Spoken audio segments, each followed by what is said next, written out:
Indian Ocean has this giant region where Earth's gravity is slightly weaker than the global average by about 0.005%, and it is the largest gravitational anomaly on entire Earth. It is known as the Indian Ocean Geoid Low, and there has been some amazing research in the last decade which is trying to answer not only why this region exists but also how it was first created. And in order to understand this research correctly, we need to understand and look at how scientists measure and observe the internal parts of the Earth, inside of the Earth. Okay? So you see, whenever there are seismic waves, such as the ones which are created by earthquake or big volcanic eruptions, they can travel through the inside of the Earth, through the interior region of the Earth. And sometimes they speed up and sometimes they slow down, and scientists can measure and observe this, and based on this they create a 3D model of the interior region of the Earth, and these models are called tomographic model.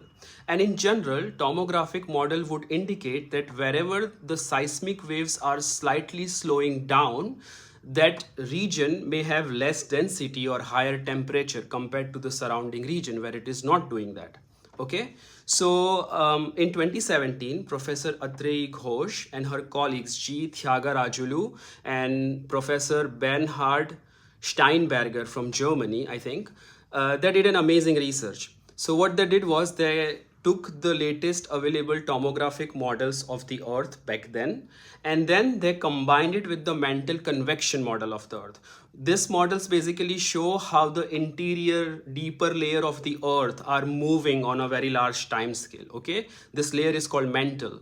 So basically, they combined the tomographic model with the mantle convections, and then through the computer simulation, their study showed that there is a region under Indian Ocean in the mid to upper part of Earth's mantle where the density is lower and the temperature is higher.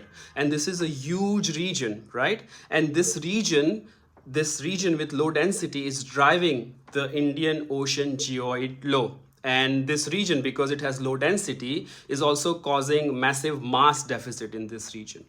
And the next obvious question you would have is, where did this unusual material which has less density come from, and why did it pool under the Indian Ocean region, correct? And for this, there has been some amazing research in 2023, again by Professor Atreyi Ghosh and her colleague Debanjan Pal, but I'll make another video about it because I'm running out of time. I hope you found it interesting. Thank you.